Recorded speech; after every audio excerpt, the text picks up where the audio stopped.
This is Spacetime Series 25, Episode 66, for broadcast on the 17th of June 2022.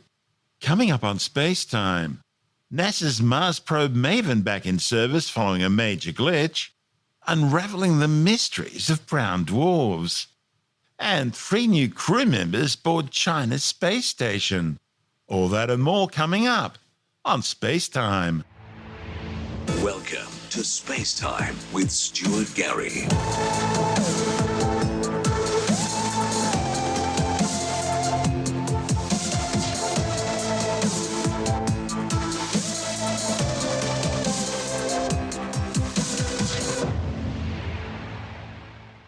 NASA's MAVEN spacecraft is finally back in operation after defaulting into an emergency safety mode in February.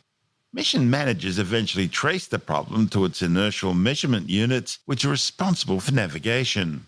Technicians were able to bypass the problem by developing a new program allowing the spacecraft to operate using stellar navigation.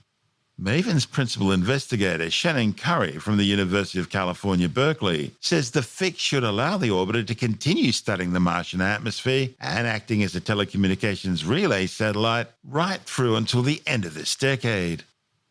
NASA's MAVEN, or Mars Atmosphere Volatile Evolution mission, was launched back in November 2013 and entered into orbit around the Red Planet in September 2014. Its primary mission is to explore the planet's upper atmosphere, its ionosphere, and interactions with the sun and the solar wind to explore the loss of Martian atmosphere to space. Understanding atmospheric loss gives scientists an insight into the history of Mars's atmosphere and climate, liquid water, and planetary habitability. Mission managers lost contact with the spacecraft on February the 22nd after it performed a routine scheduled power cycle of IMU-1, which is used to determine the spacecraft's altitude in space by measuring its rate of rotation. MAVEN has 2 identical IMUs aboard. Once contact was re-established, telemetry showed the spacecraft was unable to determine its altitude from either IMU. In response, MAVEN performed a computer reboot, but still couldn't determine its orientation. And that triggered the activation of a backup computer, which allowed MAVEN to get accurate readings from IMU-2. It then switched into a pre-programmed safe mode, where it ceased all planned activities, including both scientific and relay operations. In this state, it awaited further instructions from mission managers. Now, luckily, earlier issues with the IMU-1 and the fact that the IMU-2 was already nearing the end of its lifespan had resulted in mission managers developing a new stellar navigation program for MAVEN, which they were planning to upload anyway in October this year. The failure forced the spacecraft's team at Lockheed Martin to accelerate their work on the new software and upload the code as soon as possible. The new patch was ready and uploaded in mid-April. And following a series of tests, the new stellar mode was successfully activated, allowing MAVEN to return to normal operations. This is Spacetime. Still to come, unraveling the mystery of brown dwarfs, and 3 new crew members board China's space station. All that and more still to come on Spacetime.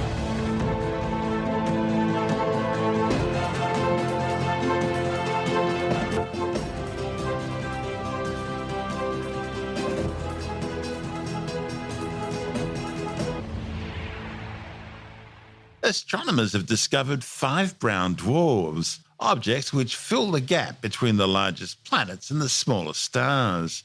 The 5, reported in the journal Astronomy and Astrophysics, will provide new clues about how these rare objects are formed and evolved. While some brown dwarfs may have been born as such, others are thought to start their lives as Spectra-type M red dwarf stars, which lose enough mass during their evolution to cease core nuclear fusion, the process which makes stars shine. That turns them from red dwarfs into brown dwarfs.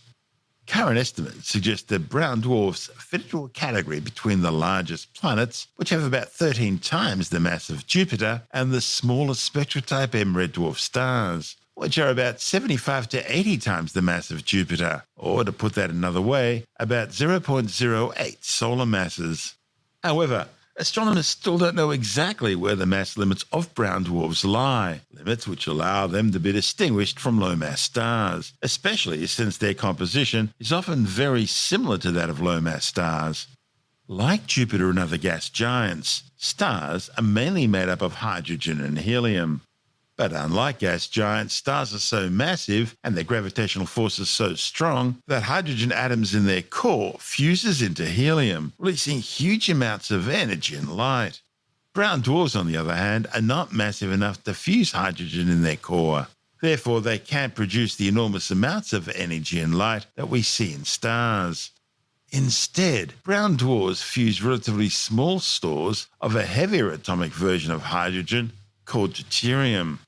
The study's lead author, Nolan Greaves from the University of Geneva, says these limits may vary depending on the chemical composition of the brown dwarf, or the way it formed, or its initial radius.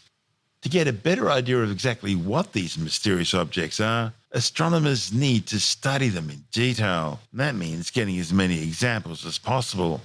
But it turns out brown dwarfs are actually quite rare.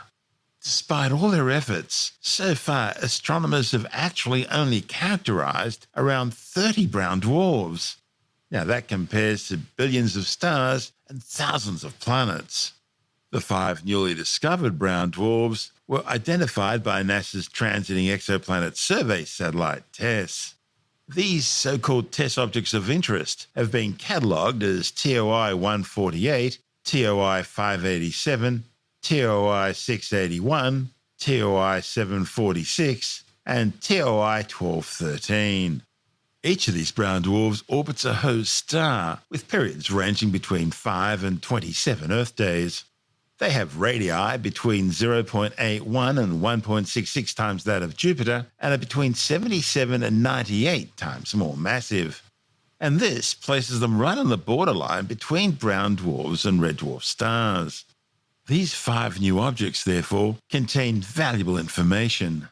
Each new discovery reveals additional clues about the nature of brown dwarfs, and it provides science with a better understanding of how they form and why they're so rare. One of the clues which scientists have found to show up in these objects is the relationship between their size and their age. Brown dwarfs are supposed to shrink over time as they burn up their deuterium reserves and cool down. But the authors found that the 2 oldest objects, TOI 148 and TOI 746, are so close to their limit that they really could easily be very low-mass stars. And the authors are still unsure whether they really are brown dwarfs. Brown dwarfs are one of the features in the current issue of Australian Sky and Telescope magazine. With the details, we're joined by the magazine's editor, Jonathan Alley. Today, Stuart, to take a look at these special kind of stars that have been known for a long time as brown dwarfs. There's a sort of a long history of calling small stars out there, because you've got supergiant stars and you've got giant stars, you've got sort of normal-sized stars, and then small ones, they've called them dwarfs for a long, long time. And these brown dwarfs, they've often been called failed stars, because they weren't big enough in terms of mass, which sort of equates to size, but mass, weren't big enough to have enough mass to squash their cores, the middle bits, so tightly that nuclear reactions took hold, and bingo, you've got a radiating star. They just weren't massive enough to do that. We now know that there are some reactions that can occur inside and cause a bit of heat, but nothing like a real proper star. So they're small and they're not as massive as a normal sort of star, not big enough to radiate lots of light and heat and that sort of thing. But the thing is that astronomers have now found planets out there in space that are around about the same mass as some brown dwarfs.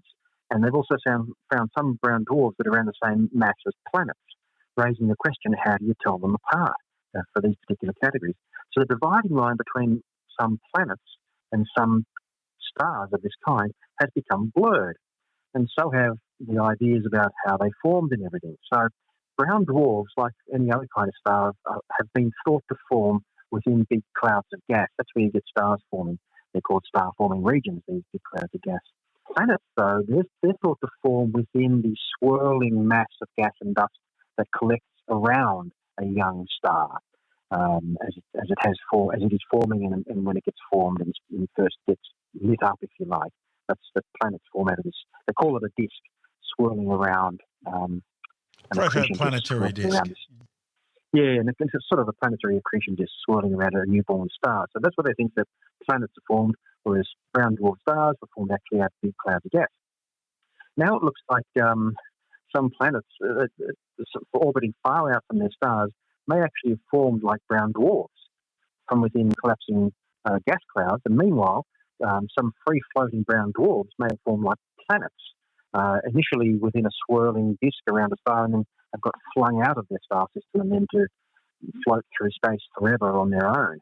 So in the magazine, we take a deep look into these so-called failed stars and the competing hypotheses about how they came about. It's really quite interesting. And I remember, must be back in the 80s, I guess, brown dwarf stars became the target of a bit of a hunt, I suppose. They'd been proposed, but no one had ever seen one or detected one or found one.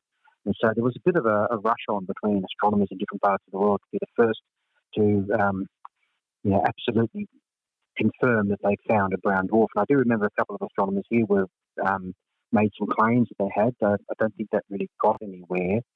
But it wasn't long before, with better telescopes and things, that they were able to detect it. Now, brown dwarfs, because they aren't proper stars that radiate a lot of intense heat and light, are actually hard to spot because they're cool. They're small as things go in space, and they don't give off a lot of energy. The energy they do give off is in the heat part of the spectrum. So what has just been launched, James Webb Space Telescope, Yes. which is optimized for looking for infrared. cool things, infrared cool things out there in space, things that give off a bit of heat, but not much. They're very cool. So brown dwarfs, I imagine, are going to be popping up left and right once the James Webb Space Telescope starts having a look around. That's Jonathan Nally, the editor of Australian Sky and Telescope magazine. And this is Space Time. Still to come, 3 new crew members board China's space station. And later in the science report, scientists develop a living human-like skin for robots. If you think that sounds creepy, wait till you hear how it sweats.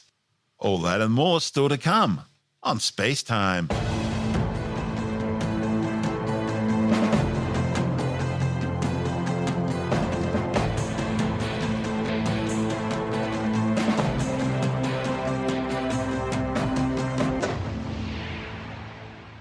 Three Chinese taikonauts have arrived safely aboard Beijing's new Tiangong space station for what will be a 6-month mission to complete construction of the orbiting outpost.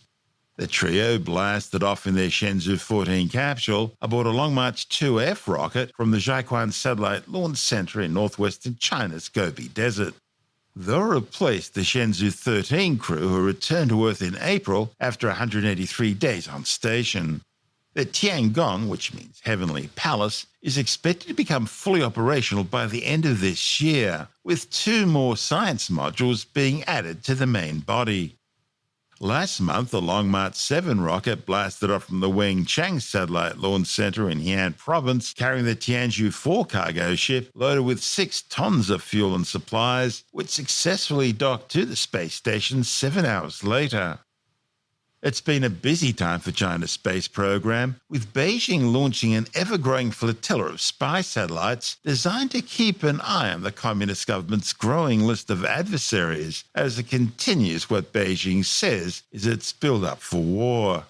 In late April, China launched 5 Xiaoling-1 Guofang reconnaissance satellites into orbit using a Long March 11 rocket fired from a floating launch platform in the East China Sea. Beijing claims the new spacecraft will be used to provide commercial remote sensing data services for sectors including land resource survey, urban planning, and disaster monitoring.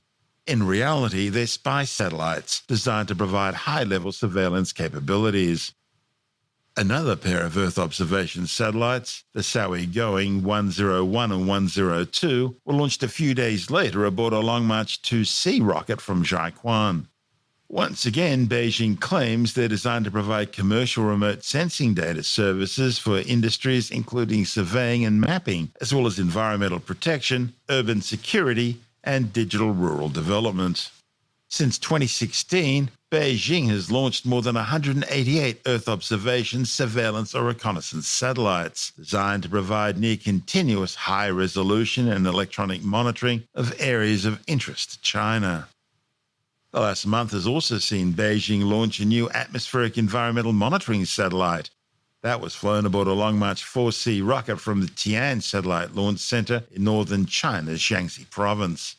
The spacecraft's equipped with 5 scientific payloads designed to monitor air pollution, including a new laser-based carbon dioxide detector, as well as instruments to measure aerosols and other particulate matter. Meanwhile, a Long March 2C rocket has successfully placed 9 Geely 01 commercial satellites into orbit, launching from Zhaichang Satellite Launch Center in southwestern China's Sichuan province. This constellation will be used to research and validate a range of technologies, focusing primarily on car connectivity and communication systems such as navigation, mobile phones, and interfaces between the car's manufacturer and its onboard black box. A week earlier, China launched a Long March 2C rocket from Zhaiquan, carrying what Beijing describes as 3 low-orbit communication test satellites. No other details were given. But it's not all been smooth sailing for Beijing over the last month or so. Just 2 weeks ago, a new Chinese commercial launch vehicle suffered a major failure. Initial reports suggest that the 4th SQX-1 mission had a smooth launch and first stage solid rocket engine burn, but for some reason the 2nd stage solid rocket engine failed to ignite. An investigation into the cause of the incident is now underway. And this is Space Time.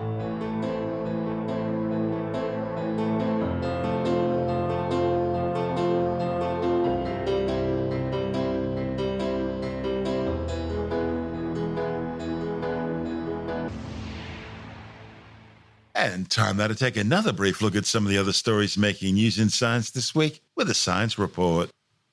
A new Danish study warns there's a rapid decline in Omicron-specific neutralizing antibody levels only a few weeks after the 2nd and 3rd doses of the Pfizer vaccine. Compared to people's antibody responses against Delta, a patient's Omicron-specific antibody response declines rapidly from 76.2% at week 4 to just 53.3% at weeks 8 through to 10 and 18.9% at weeks 12 through to 14. While the 3rd dose boosted this response for at least 8 weeks, between weeks 3 and 8 it was still around 5 times lower than the response to Delta. The new findings, reported in the Lancet Medical Journal, suggest that additional booster doses may be necessary, especially in older people. However, they add that the vaccines may still protect against hospitalization and death through T-cell immunity.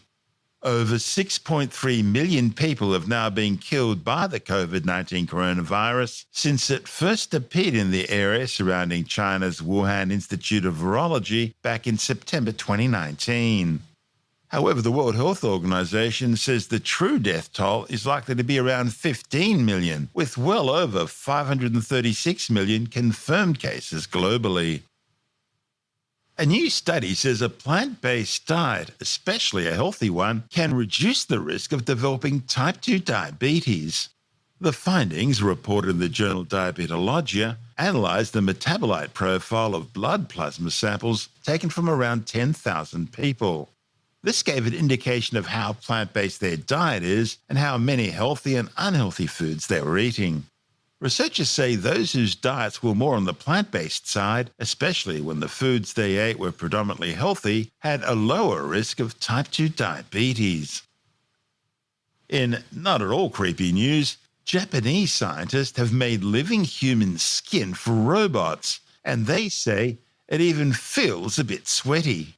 The team placed a robotic finger in a solution of collagen and human dermal fibroblasts, the 2 main components that make up human skin connective tissue.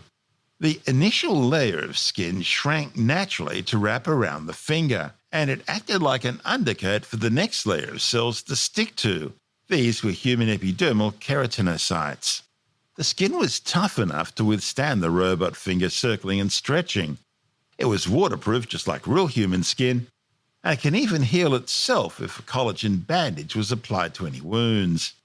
The findings, reported in the journal Matter, suggest this is just the first step towards having robots covered in living human skin. However, the skin was much weaker than natural skin, and it required a constant supply of nutrients and waste removal in order to survive. All in all, quite brilliant, but very creepy.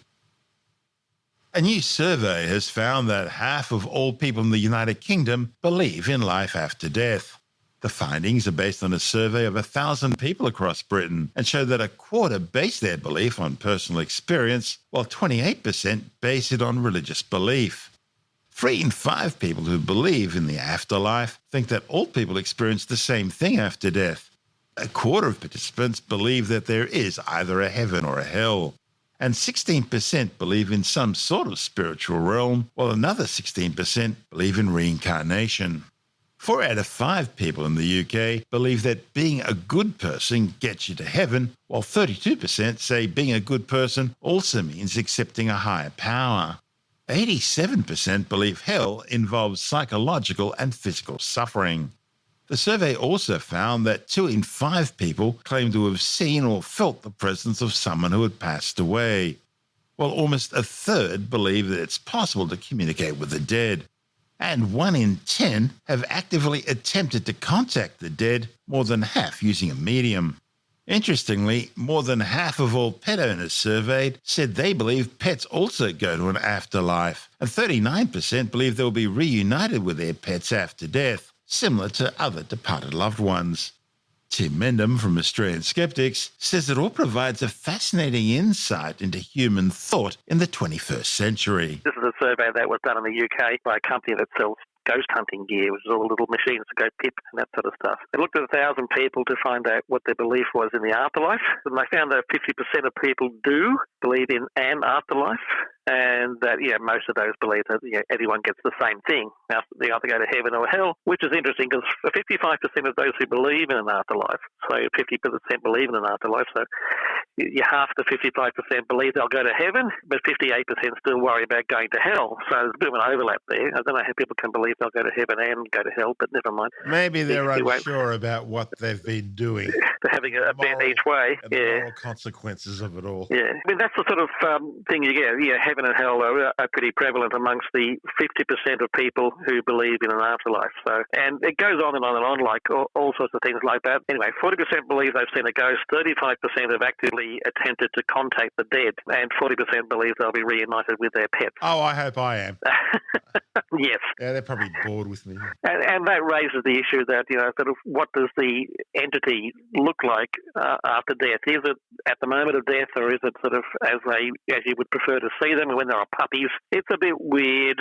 Of the people who believe in the afterlife and of those who believe they go to heaven, about 1 in 10 have seen a psychic, which is 1 in 10 of the 50%, which is 1 in 20. People have seen a psychic, which might just be a fairground sort of person. You just roll up and say, hello, I see riches in your future, etc. Others have obviously said they've tried to contact people themselves, which probably means Ouija boards and things like that, which a lot of the religious community regard as satanic Ouija boards. Most people regard them as a bit of silly fun. But anyway, so there's all these things in this survey, but basically pointing out that there's a fair percentage of people who believe, right, and this is about belief, don't forget. It's not about, there's no proof that the things they believe in is actually true. So, and people believe in lots of stuff which is not true or maybe true. We may not never know.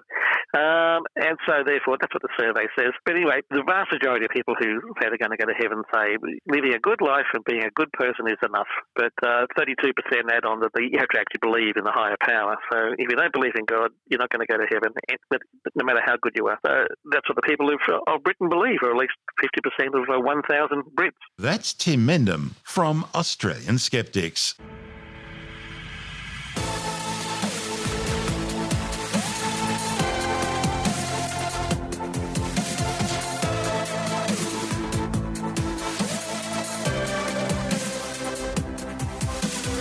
And that's the show for now. Spacetime is available every Monday, Wednesday and Friday through Apple Podcasts, iTunes, Stitcher, Google Podcast, Pocket Casts, Spotify, Acast, Amazon Music, Bytes.com, SoundCloud, YouTube, your favorite podcast download provider, and from spacetimewithstuartgary.com.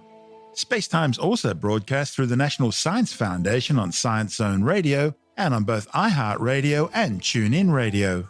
And you can help to support our show by visiting the Spacetime store for a range of promotional merchandising goodies, or by becoming a Spacetime patron, which gives you access to triple-episode commercial-free versions of the show, as well as lots of bonus audio content which doesn't go to air, access to our exclusive Facebook group, and other rewards.